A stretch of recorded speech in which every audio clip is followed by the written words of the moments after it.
সেই ডান্স পরিবেশন করবেন রমেশ মন্ডলার ফল।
একেবারে মানাইছে না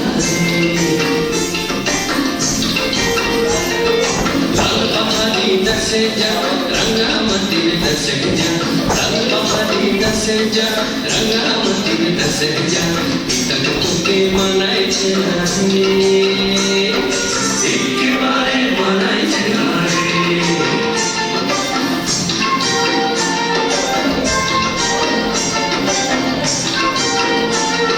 লাল পাহাড়ি দশে যাবি হাড়িয়ার মতন পাবি লাল পাহাড়ি দশে যাবি হাড়িয়ার মতন পাবি লাল পাহাড়ি দশে যাবি হাড়িয়ার মতন পাবি হে পরাতের আদর পাবি ও নাগর একেবারে মানাইছে না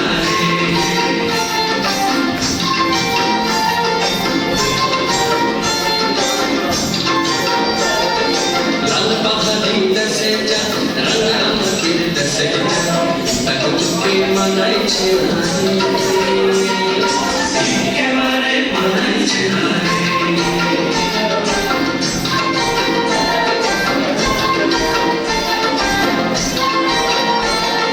নদীর ধারে শিমুলে ফুল নদীর ধারে শিমুলে ফুল নানা পাখির বাসা রে নানা পাখির বাসা সকালে ফুটিবে ফুল সকালে ফুটিবে ফুল মনে ছিল আশা রে এমন ছিল আশা তুই ভালোবেসে গেলি চলে ভালোবেসে গেলি চলে কেমন বাপের বেটা রে তুই কেমন বাপের বেটা লাল পাহাড়ি দশে যা রঙ্গামতির দশে যা লাল পাহাড়ি দশে যা রঙ্গামতির দশে যা তক তোকে মানাইছে না একেবারে মানাইছে না একেবারে মানাইছে না একেবারে মানাইছে না একেবারে মানাইছে না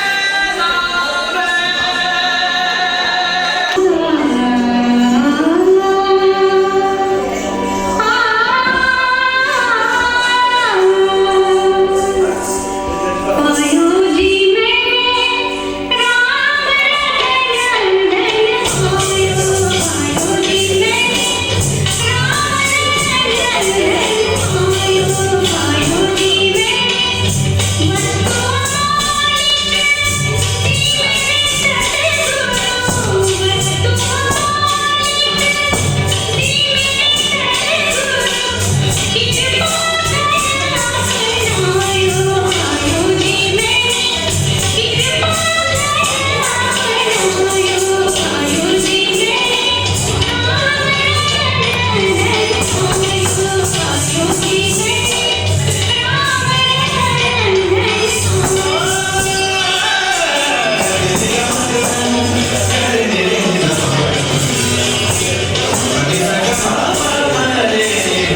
আমাদের মাঝে এক সুন্দর একটি কবিতা উপহার দিয়েছিলেন। আজ তিনি পৌর। সেই কবিতা আজ 50 বছর উদযাপিত হচ্ছে। সেই কবি, সেই যুবক আজ তিনি কবি হয়েছেন। তিনি আজ ভারতের বাইরে উজ্জ্বল নক্ষত্র হয়ে বিরাজ করছেন। তিনি আর কেউ নন, আমাদের সবার প্রিয়, সবার ভালোবাসার কবি অরুণ চক্রবর্তী। তার সেই বিখ্যাত কবিতা, তাতে তার লয়, সুর, ছন্দ মিলিয়ে একটি সঙ্গীত পরিবেশিত হচ্ছে। লাল পাহাড়ির দেশে যা।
জন্য প্রথমত আমি এই সেবা কেন্দ্রে এসেছি, আগে থেকে আমাদের বুকিং করতে হয়, তাই ফাদার অ্যান্টনি রডরিক্স এখানকার যিনি ডাইরেক্টর তাকে জানানো হয়েছিল এবং এই জায়গাটা বুক করা হয়েছিল। এটা হেভিলি বুকিং থাকে, আগে থেকে বুক না করলে জায়গা পাওয়া যায় না, তাই তাকে আমি ধন্যবাদ দিই। আমাদের মধ্যে যারা এসেছেন প্রধান অতিথি, আমি চেয়েছিলাম শ্রীমতী আলোকানন্দা রয়কে আসার জন্য, অনেকবার তাকে বলা হয়েছে, কিন্তু আজ তার বাগনানে একটি প্রোগ্রাম ছিল যার ফলে তিনি আসতে পারেননি। আমরা খুবই দুঃখিত। উনি আসলে হয়তো আমাদের প্রোগ্রাম আর একটু ভালো হয়ে উঠত। আমি ধন্যবাদ দিই আজকের যে প্রধান ব্যক্তি যাকে নিয়ে এই অনুষ্ঠান, কবি অরুণ চক্রবর্তী। তার সাথে দেখা হয় এই 2 মাস আগে। তার বাড়িতে আমি গিয়েছিলাম, খুঁজে খুঁজে বের করলাম, তাই থাকেন চুচুড়ায়। উনি নিজের একটি বই, গবেষণার বই আমাকে দিলেন। তখনই আমি বলেছিলাম যে আপনাকে নিয়ে একটা আমাকে অনুষ্ঠান করতে হবে। সারা বিশ্বে আপনার নাম রয়েছে, আপনার এই কবিতা বা গান লাল পাহাড়ির দেশে যা সারা বিশ্বে গাওয়া হয়, বিভিন্ন ভাষায় তার অনুবাদ করা হয়েছে। পোল্যান্ডে হয়, জার্মানিতে হয়েছে, ইটালিতে হয়েছে, বেলজিয়াম, বিভিন্ন ইউরোপিয়ান দেশে এই গানটি গাওয়া হয়। আর তার অবদান অনেক বেশি বাংলার সংস্কৃতিতে, কবিতার মাধ্যমে, লেখার মাধ্যমে, গানের মাধ্যমে। তাই তিনি যে এখানে এসেছেন, এতটা টাইম দিলেন আমাদের জন্য, তাকে আমি ধন্যবাদ দিই, আন্তরিক ধন্যবাদ। আশা করি আগামী এই ধরনের কিছু কিছু অনুষ্ঠান হবে। তিনি একটি প্রধান আকর্ষণ, যারা সাহিত্যকে ভালোবাসে, যারা সংস্কৃতিকে ভালোবাসে, তাদের জন্য অরুণদা একটি প্রেরণা। নিজেকে ধন্য মনে করি। তার কথাবার্তা যেভাবে আমাদের বোঝালেন, কবিতার বিষয় খুব সরলভাবে মানুষকে নিয়ে চিন্তা করেন, মানুষের দুঃখ কষ্ট যা আছে সব কিছু নিয়ে, আর তার কবিতায় সেটা ফুটে ওঠে। তিনি প্রভু যীশু খ্রিস্টকে নিয়েও অনেক কবিতা লিখেছেন। এবারের বড়দিনের কিছু কিছু সংখ্যায় সেগুলো বের হবে। এমনকি আমাদের এই যে প্রাসঙ্গিক কবিতা সংকলন নিয়েও তার একটি কবিতা আছে যিশুকে নিয়ে, যিশুর জন্মকে নিয়ে। তাই আমি আমার আন্তরিক ধন্যবাদ তাকে। আপনার কাছ থেকে অনেক প্রেরণা আমরা পাচ্ছি এবং ভবিষ্যতেও পাব, এই কামনা করছি। শুধুমাত্র তিনি একাই আসেননি, কিন্তু নিজে একটি ডান্সের, নৃত্যের দলও সঙ্গে করে নিয়ে এসছেন চন্দননগর থেকে। সেই নৃত্য দলকেও আমি ধন্যবাদ দিই।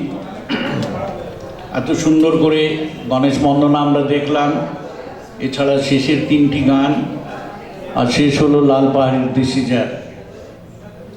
আমি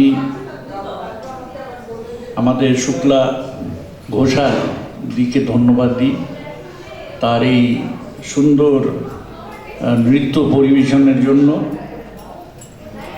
তার যে একাডেমি রয়েছে, একটি প্রতিষ্ঠান সপ্তাহপর্ণী ডান্স একাডেমি, তাকে সাধুবাদ দিই।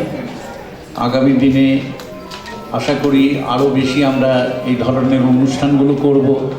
প্যান্ডেমিকের কারণে অনেক কিছু করা যাচ্ছে না, ফিজিক্যাল কিছু যে আমরা করব সেটা হচ্ছে না, ওয়েবিনার আর জুম ইত্যাদি দিয়েই সব কিছু হয়, কিন্তু ফিজিক্যাল যে একটা ইভেন্ট, ওটার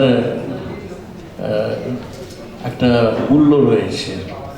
আপোষের মিলন হয়, আদান প্রদান হচ্ছে মানুষের সাথে, মানুষের একটা মিল, এক অন্যের যে ভালোবাসা আমরা সেটা শেয়ার করতে পারি। ইলেকট্রনিক যুগে এইসব ইলেকট্রনিকের মাধ্যমে আমরা সেটা হয়তো শেয়ার করতে পারি না, দেখি বুঝি, কিন্তু মানুষের যে একটা শরীর আছে, হৃদয় আছে, মানুষের ভাবনা চিন্তা, মুখের কথা, এগুলো ইলেকট্রনিক দিয়ে হয় না। এটা আপোষের মিলন এবং এক অন্যের প্রতি যে ভালোবাসা সেটা আমরা মুখ দিয়ে, কথা দিয়ে ব্যক্ত করতে পারি। তাই আজকের এই যে সাংস্কৃতিক অনুষ্ঠান, কবিতার অনুষ্ঠান তো হলোই, এছাড়া এই নৃত্য অনুষ্ঠানেও আমরা অনেক কিছু পেলাম। এছাড়া আমাদের মধ্যে এসেছেন তন্নি চৌধুরী, একজন কত্থক ডান্সার, সুন্দরভাবে আমাদের সেই বন্দনার মতো একটি কত্থক ডান্সের মাধ্যমে ঈশ্বরের সাথে আমাদের মিলন করিয়ে দিলেন, তাকেও ধন্যবাদ। এবং খুব কম সময়ে আমাদের মধ্যে এসেছেন শাশ্বতী বাসু মল্লিক। তার চারজন যে নৃত্য করার যে ডান্সার হঠাৎ করে অসুস্থ হয়ে পড়েছেন, করোনা হয়েছে বলে তিনি আমাকে ফোন করে বললেন, ফাদার একটি প্রবলেম হয়েছে, আমরা এই মেয়েরা কেউই আসতে পারবে না। কিন্তু পরে আবার চিন্তা করে তিনি আরও চারজন এই মেয়েদের ঠিক করে, তার তো স্কুল রয়েছে একটা, সেখান থেকে ওনাদের বলে এই নৃত্যটা পরিবেশন করলেন। তাই আমি তাকেও ধন্যবাদ দিই। আর ধন্যবাদ দিচ্ছি আপনাদের সকলকে, আপনারা যারা এসেছেন, শেষ মুহূর্ত অবধি আপনারা রয়েছেন, আপনাদের সকলকে ধন্যবাদ। শুধু স্টেজে যারা ওঠে তাদের নিয়ে তো অনুষ্ঠান হয় না, আমাদের দরকার একটি অডিয়েন্স। অডিয়েন্স যদি না থাকে তাহলে সেই অনুষ্ঠানের কোনো মূল্য থাকে না। দর্শক তারা দেখবে, তারা সেই উপভোগ করবে সেই সাহিত্য বা নৃত্যের একটি আনন্দ, সঙ্গীতের আনন্দ।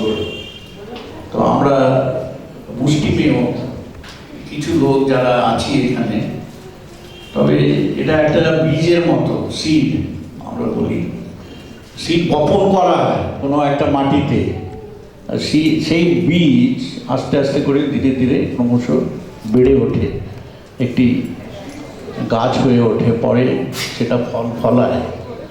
ঠিক সেই রকম আশা করি আগামী দিনে আমাদের এই কলকাতা আজরাইসিসের মধ্যে এই ধরনের বীজ বপন করে আমরা গাছগুলো আরও একটু বাড়িয়ে তুলব, সেখানে অনেক ফল আমরা পরবর্তী সময় দেখতে পাবো। আমাদের মধ্যে যেসব মেয়েগুলো এসেছে তারা ভবিষ্যতের মানে নেতা নেত্রী না, সব দিক দিয়ে। তো আশা করি আমরা বাংলার সংস্কৃতিকে ধরে রাখব। আমরা চাই, আমার ইচ্ছা, যেমন অরুণদা আছেন, আমারও ইচ্ছা যে বাংলার যে সাহিত্য বা সংস্কৃতি সেটাকে সাহিত্যের মাধ্যমে, সংস্কৃতির মাধ্যমে ধরে রাখা। আমরা যদি ধরে না রাখি তাহলে এগুলো সব সরে যাবে, কিছুই থাকবে না। যে কোনো একটি জাতির পরিচিতি হচ্ছে ভাষা, সংস্কৃতি, সাহিত্য। তবে আমাদের ধরে রাখতে হবে। বাংলার সংস্কৃতি আছে, অনেক গভীরে আছে, তার নাম রয়েছে সারা বিশ্ব জুড়ে। আমার মনে হয় দ্বিতীয় স্থান বাংলা ভাষা, বাংলা ভাষা সারা বিশ্বে। কিন্তু ভারতবর্ষে এমনকি বেঙ্গলের মধ্যেও দেখছি বাংলার প্রতি একটা উদাসীনতা রয়েছে। কেন থাকবে? আমরা প্রথমে বাংলা শিখব, বাংলা পড়ব, বাংলা শেখাবো। বাংলার একটা বিভিন্ন ঐতিহ্য আছে যা অন্য ভাষাতে হয়তো আমরা পাচ্ছি না। বাংলা সংস্কৃতিকে ধরে রাখতে হবে। আমাদের যে প্রজন্ম যারা আছেন আর যারা নাচ শেখাচ্ছেন বা গান করছেন তাদেরকে ধরে রাখতে হবে। আমার একটা জিনিস পছন্দ হয় না, এখন যে মানে সঙ্গীতের মহাযুদ্ধ হচ্ছে না, সেখানে সব হিন্দি গান, সিনেমার গান, না তো লাড়ে লাপ্পা গান, এগুলো নিয়ে কি মহাযুদ্ধ হবে? আর অপসংস্কৃতি এক রকমের, না? আর বাঙালিরা করছে হিন্দি গানগুলো, না? তো বাংলায় কি গান নেই? বাংলা গান করুক, লাল পাহাড়ির দেশে যা আরও অনেক আছে গান, সেগুলো হোক। এটার আমি বিপক্ষে। কিন্তু আমি নিজেই হিন্দি গান করি, হিন্দি ভাষা বলি, হিন্দিতে আমি দীক্ষিত আছি। কিন্তু যেহেতু আমরা বেঙ্গলে রয়েছি, বাংলাকে নিয়ে চলতে হবে। আর এই টিভির পর্দায় মহাযুদ্ধ হচ্ছে, মহাযুদ্ধ কিসের মহাযুদ্ধ? তুমি মহাযুদ্ধ করো নিজের ভাষাকে নিয়ে, না? তো এগুলো কিন্তু ঠিক না, সব কমার্শিয়ালাইজ হয়ে যাচ্ছে, না? মায়ের ভাষাকে আমাদের বজায় রাখতে হবে, মায়ের ভাষাকে নিয়ে চলতে হবে আমাদের। তো ঠিক আছে, আপনাদের অনেক দূরেও যেতে হবে, আর আমি আর বেশি কিছু বলবো না। আশা করি ভবিষ্যতে আবার দেখা হবে, আপনারা আসবেন। আর এই যে একটা সংগঠন তৈরি হচ্ছে, এটা কোনো ধর্মকে নিয়ে নয়, মানুষকে নিয়ে আমরা একটি সংগঠন তৈরি করছি। আর আমাদের প্রত্যেকের মধ্যে কিছু কিছু অনুভূতি আছে, আমাদের বিশ্বাস রয়েছে, ঈশ্বরকে আমরা সকলেই ভালোবাসি। তবে মানুষের মধ্যে যে একটা বন্ধন সৃষ্টি করা, একটা সেতু তৈরি করা খুবই প্রয়োজন আমাদের সকলের। তা আশা করি আগামী দিনে আমরা এই ধরনের আরও সেতু বন্ধন তৈরি করব, এগিয়ে যাব একসঙ্গে, ধর্মের কাছে, হ্যাঁ। কিন্তু মানুষকে নিয়ে আমাদের চলতে হবে, মানুষকে ভালোবাসতে হবে। আর ধর্ম শেখায় কীভাবে আমরা এক অন্যকে ভালোবাসি। সেই ভালোবাসা যদি না থাকে তাহলে সেই ধর্মের কোনো মূল্য নেই, এটাই আমি বলবো। So thank you so much for your time, and অনেক ধন্যবাদ সকলকে। আবার দেখা হবে।